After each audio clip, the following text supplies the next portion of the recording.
Hello students.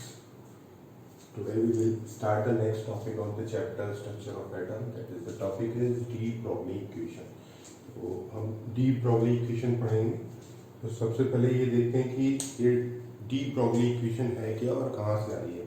देखिए de Broglie equation Einstein ने आपको बताया था, पहले भी डिस्कस कर चुके हैं कि आइंस्टीन ने कहा था कि जो लाइट होती है वो ड्यूल करेक्टर होता है उसका, वो पार्टिकल की तरह भी बिहेव करती है और मैटर की तरह भी बिहेव करती है. तो इसी को लेकर के आगे जो है डी ब्रॉगली ने एक्सप्लेनेशन दिया कि उन्होंने कहा जिस तरह से लाइट जो है ड्यूल करेक्टर में बिहेवियर रखती है, उसी तरह से कोई भी पार्टिकल, मैटर का जो भी पार्टिकल है, small particles that is electron, proton, neutron and molecules, atoms, they are also behave as a wave और पार्टिकल.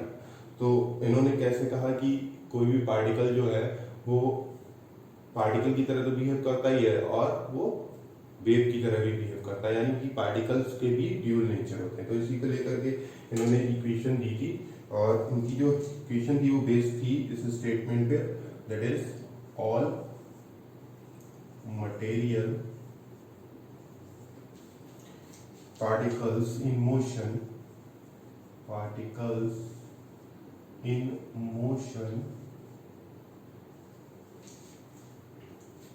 possesses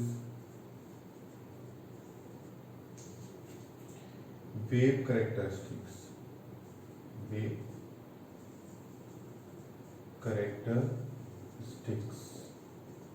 यानी कि इनका कहना ये था कि कोई भी मटेरियल पार्टिकल है, चाहे वो एटम हो, इलेक्ट्रॉन हो, प्रोटॉन हो, मॉलिक्यूल हो, वो वेव की तरह बिहेव करता है. कब? जब वो मोशन में होता है. तो इसको लेकर के इन्होंने इक्वेशन दी थी. इक्वेशन थी that is lambda is equal to H upon M V और lambda is equal to H upon P, where lambda तो आपको पता ही है लैम्डा क्या है, इट इज वेवलेंथ. एच भी आपको पता है दैट इज प्लैंक्स कांस्टेंट, इसकी एक फिक्स वैल्यू होती है.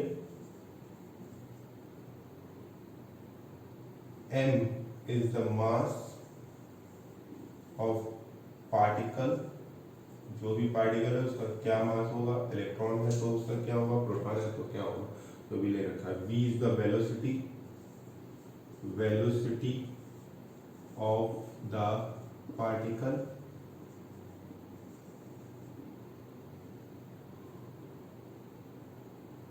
and p is called the momentum of particle. ये है डी ब्रॉगली इक्वेशन. अब ये देखते हैं ये डी ब्रॉगली इक्वेशन, ये दोनों ही इक्वेशन डी ब्रॉगली है. ये डी ब्रॉगली इक्वेशन कहाँ से ड्राइव होकर के आई है हमारे पास, तो देखते हैं इसका डेरिवेशन. छोटा सा डेरिवेशन है. According to Planck's equation.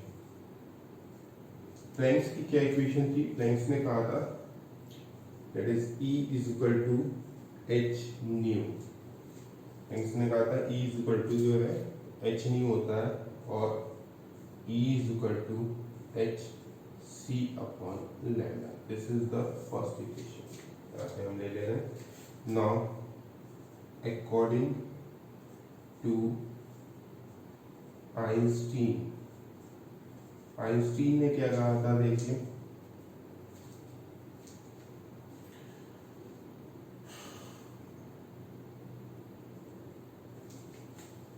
Einstein की इक्वेशन सभी को पता होगी. E is equal to mc square. m is the mass of the particle and c is the speed of light. इसको रिलेटिव थ्योरी ऑफ मास भी कहते हैं. ठीक है, this is the second equation. Now combining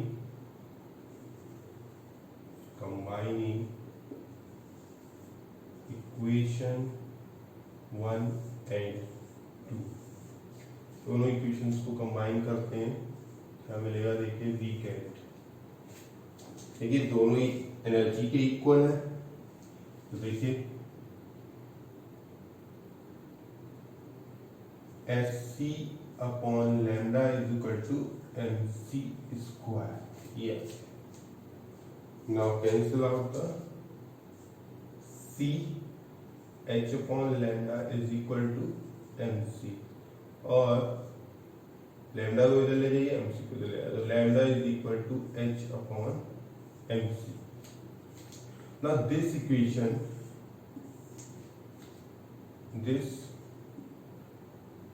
the above equation applicable only for photons। Photons के लिए applicable है, क्योंकि यहाँ C आ रहा है, C is the speed of light, तो फोटॉन्स के लिए एप्लीकेबल है। फोटॉन्स क्या होते हैं? लाइट होती है, वेव होती है। तो ना चेंज करते हैं इसको पार्टिकल्स के लिए, और क्या लिख सकते हैं हम इसको? Lambda is equal to H upon mv। v is the velocity, now v is the velocity and m is the mass of the particle. This is also the product of m and v, also called p, momentum. So this equation is applicable for particles when it behave like a wave or in motion. So this is called the de Broglie equation. This is called de Broglie equation. तो ये equation de Broglie ने दी थी particles के लिए, जब वो wave की तरह बिहेव करते हैं, मोशन में होते हैं। पार्टिकल्स बहुत ही स्मॉल होते हैं, ये एटम्स, मॉलिक्यूल्स, जो कि हम नेक्ड आइज से नहीं देख सकते, इलेक्ट्रॉन, प्रोटॉन।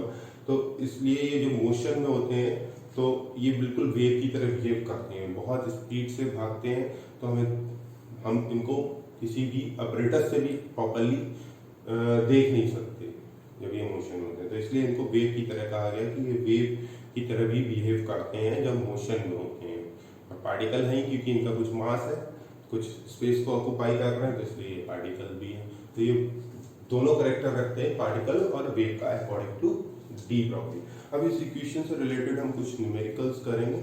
चलिए न्यूमेरिकल्स भी देख लेते हैं।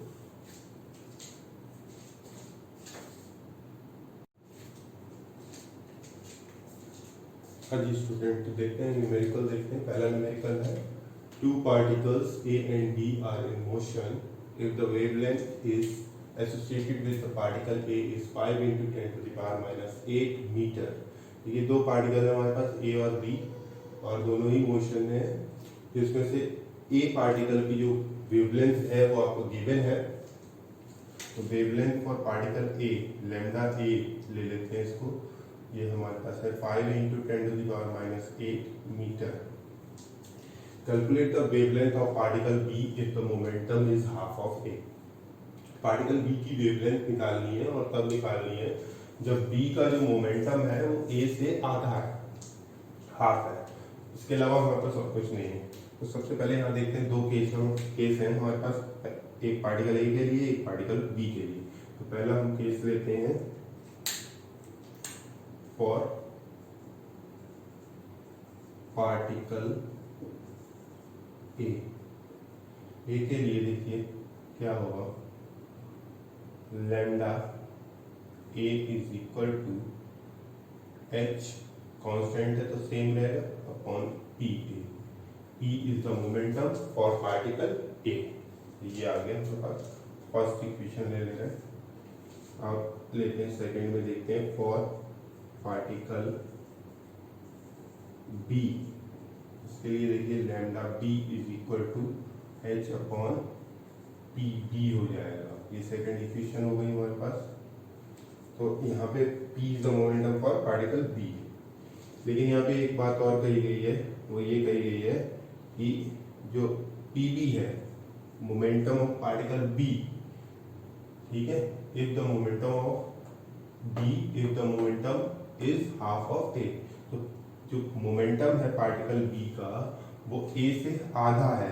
तो A से आधा है तो इसका मतलब क्या हो जाएगा, B का मोमेंटम हो जाएगा A पार्टिकल का half, momentum of particle A और इसको 2 से डिवाइड कर दें तो हाफ ऑफ पी ए हो जाएगा पी बी।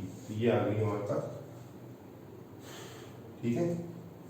अब देखते हैं, फिर से आ जाते हैं सेकेंड इक्वेशन पे। तो लैम्डा बी हम निकाल लेते हैं। लैम्डा बी हमारे पास है H upon P B. Putting the value of P B, तो ये देखते हैं, substitute the value of P B in equation 2। Second equation में पुट कर दीजिए पी बी की वैल्यू, तो क्या आ जाएगा हमारे पास, lambda B is equal to H upon P B की जगह हम क्या रखेंगे, पी ए अपॉन 2, और इसको और सॉल्व कर देते हैं तो ये क्या हो जाएगा 2h अपॉन पी ए। इसको हम ले ले रहे हैं थर्ड इक्वेशन, ठीक है। अब देखते हैं फर्स्ट इक्वेशन और थर्ड इक्वेशन। तो dividing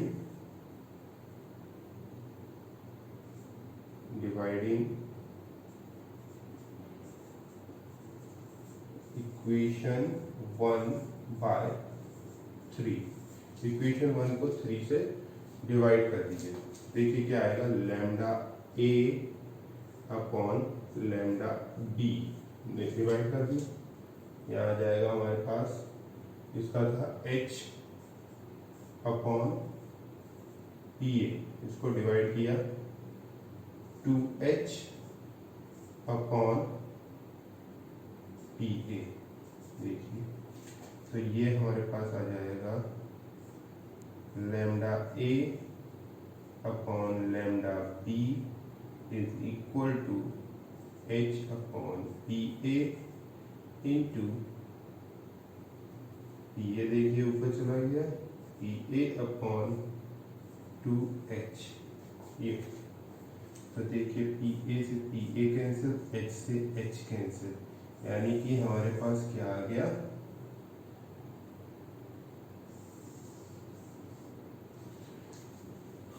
lambda A upon lambda B is equal to half, ठीक है।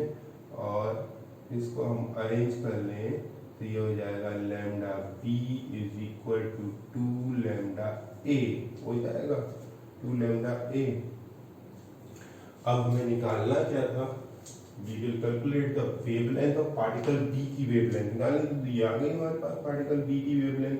वैल्यू पुट करिए, b is equal to 2 into 5 into 10 to the power minus 8, 2 5 या 10 into 10 to the power minus 8, ये plus का वो minus का, तो लैम्डा बी हो गया 10 to the power minus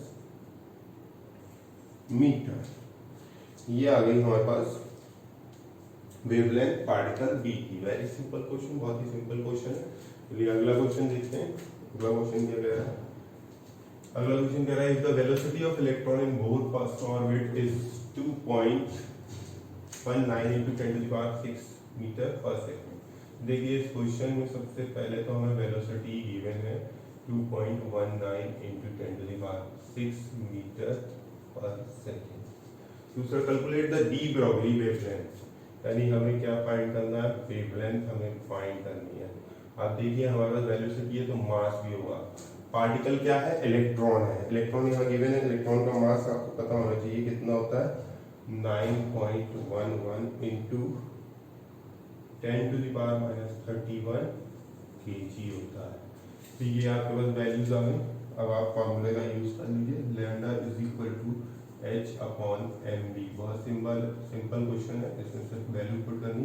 planks constant की एक फिक्स वैल्यू है, वो याद रखिए 6.626 होती है। 26 इसको हम राउंड अप कर ले रहे हैं, थोड़ा इजी हो जाएगा क्वेश्चन में, तो 3 कर दे रहे हैं, ठीक है, into 10 to the power minus 34, ये होती है kg metre square second inverse, unit होती है इसकी।